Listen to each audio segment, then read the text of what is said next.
Assalamualaikum warahmatullahi wabarakatuh. Selamat siang teman-teman.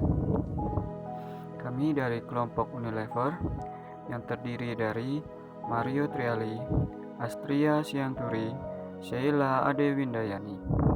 Kami akan menjelaskan tentang Unilever. Poin-poin yang akan kami sampaikan ada 4. Yang pertama, sejarah perusahaan Unilever. Yang kedua, visi dan misi perusahaan. Yang ketiga, supply chain management. Yang keempat, strategi manajemen operasional.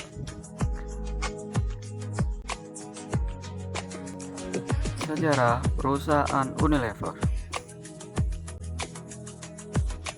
Profil singkat Unilever.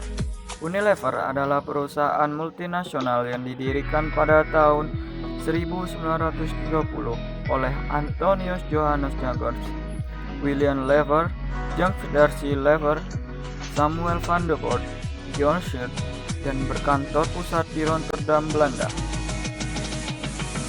Unilever memproduksi makanan, minuman, pembersih, dan juga perawatan tubuh. Unilever adalah produsen barang rumah tangga terbesar ketiga di dunia. Jika didasarkan besarnya pendapatan pada tahun 2012, di belakang P&G dan Nestle, Unilever juga merupakan produsen olesan makanan seperti margarin terbesar di dunia. Unilever adalah salah satu perusahaan paling tua di dunia yang masih beroperasi, dan saat ini menjual produknya ke lebih dari 190 negara.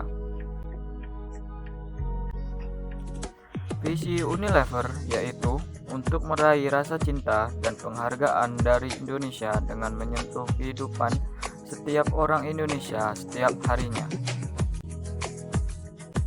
Misi Unilever. Berikut adalah misi dari perusahaan Unilever. Yang pertama, kami bekerja untuk menciptakan masa depan yang lebih baik setiap hari. Yang kedua, kami membantu konsumen merasa nyaman, berpenampilan baik dan lebih menikmati hidup melalui brand dan layanan yang baik bagi mereka dan orang lain. Yang ketiga, kami menginspirasi masyarakat untuk melakukan langkah kecil setiap harinya, yang bila digabungkan bisa mewujudkan perubahan besar bagi dunia. Yang keempat, kami senantiasa mengembangkan cara baru dalam berbisnis yang memungkinkan kami tumbuh 2 kali lipat sambil mengurangi dampak terhadap lingkungan. Unilever memiliki lebih dari 400 merek dagang, dengan 14 merek diantaranya memiliki total penjualan lebih dari 1 miliar, yakni Ash, Dove, Omo, Yusel, Headbrand, Hellmann's, Connor, Lipton, Oak, Magnum, Rama, Rexona, Sunsilk, dan Solo. Unilever NV dan Unilever PLC beroperasi di bawah satu nama dan dipimpin oleh dewan direksi yang sama. Unilever dibagi menjadi 4 divisi utama, yakni makanan, minuman, dan es krim, perawatan rumah tangga, dan perawatan tubuh. Unilever memiliki pusat riset dan pengembangan di Inggris, Belanda, Tiongkok, India, dan Amerika Serikat. Supply Chain Management Unilever. Supply Chain Management di PT Unilever. Seberapa besar sebenarnya sis Unilever?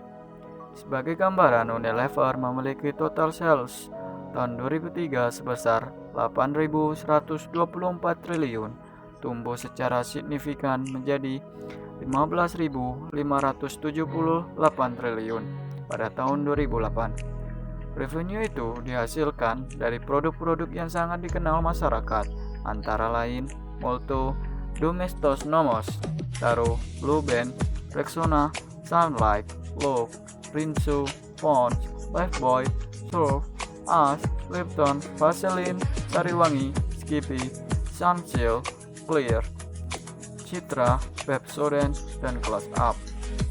Hampir semua produk tersebut menjadi top leader di bidangnya, Sehingga tidak heran kalau saat ini Unilever merupakan market leader dari consumer goods di Indonesia. Menurut Muhammad Effendi, the scope of supply chain covers a process from delivery of finished product to meet consumer atau consumer to sourcing of material and several forms of suppliers. The supply chain strategy is executed through the four basic process: plan, source, material, and deliver. Manajemen supply chain. Unilever harus mengelola brand produk yang sangat bervariasi, yaitu sebanyak 900 SKU atau stock keeping unit, dan jumlahnya mencapai jutaan item dengan sembarang seluruh Indonesia, bergerak dari supplier ke manufaktur, ke CDC, ke retailer, ke consumer. Dari gambaran data dan proses yang harus dilakukan tersebut, tentunya bukanlah suatu pekerjaan yang mudah mengelola jutaan items yang harus didistribusikan ke seluruh Nusantara. Supply chain, seperti dikemukakan Effendi, memiliki karakteristik antara lain integrated system, end-to-end, aligned with business strategy, dan IT base. Proses bisnis tersebut juga tidak semata-mata sebuah proses, tetapi Unilever menetapkan KPI atau Key Performance Indicator yang harusnya dipenuhi, yaitu Customer Cash Fill on Time atau CCVOT, dan Cost Efficiency atau Gross Margin, Training Working Capital, Operational Cash Flow, dan Business Wide. Oleh karena itu, tidak heran kalau untuk pekerjaan raksasa tersebut, Unilever mengoutsourcingkan ke perusahaan besar MNC, yaitu Linfox dan DHL, serta beberapa 3D lokal lainnya yang memiliki dukungan jaringan transportasi dan teknologi informasi yang sangat kuat. Dukungan teknologi informasi tersebut sangat menentukan. Oleh karena itu, sejak Januari 2009, Unilever yang sebelumnya menggunakan sistem BPS atau Business Process and Control System menggantikannya dengan sistem SAP. Tidak mudah mengelola CCTV yang seharusnya Unilever mampu memberikan kepuasan kepada konsumen, yaitu menyediakan barang sesuai permintaan dan tepat waktu. Di lain pihak, Unilever juga harus mampu memanage cost, tapi dengan pencapaian profit 2,5 triliun tahun 2008, dan di lain pihak produk-produknya mampu menguasai pasar, menunjukkan performance Unilever yang mengoptimalkan manajemen supply chain dengan baik. Sebuah pembelajaran yang berharga. Contoh supply chain atau mata rantai.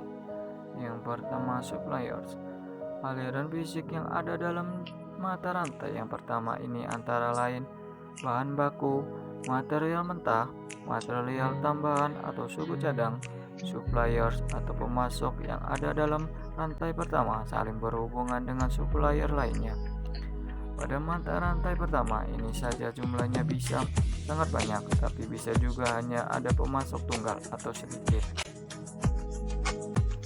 Strategi manajemen operasional. Merumuskan strategi manajemen operasional paling tidak membutuhkan dua komponen, yaitu adanya sarana dan prasarana yang memadai dan menyediakan sarana dan prasarana tersebut.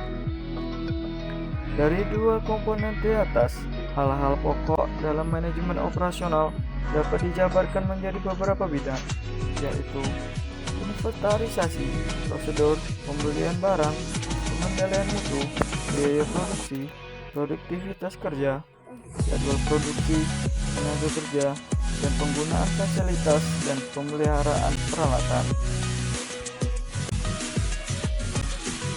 Strategi manajemen operasional Unilever. Strategi manajemen operasional Unilever adalah penyertaan, merangkul perbedaan, menciptakan kemungkinan, dan berkembang bersama-sama untuk bisnis yang lebih baik kinerjanya. Perusahaan merangkul keragaman dalam tenaga kerja. Ini berarti memberikan perhatian penuh dan adil kepada semua pemohon, dan pembangunan berkelanjutan semua karyawan tanpa memandang jenis kelamin, kebangsaan, ras, kepercayaan, cacat, atau status sosial. Keanekaragaman memainkan peranan penting dalam memastikan perusahaan memahami kebutuhan konsumen. Produktivitas kerja yang berusaha ditingkatkan dari tahun per tahun dengan melatih SDM dalam bidang produksi dan keuangan. Sekian presentasi dari kelompok kami. Semoga bermanfaat. Mohon maaf jika ada salah kata. Saya akhiri. Wassalamualaikum warahmatullahi wabarakatuh.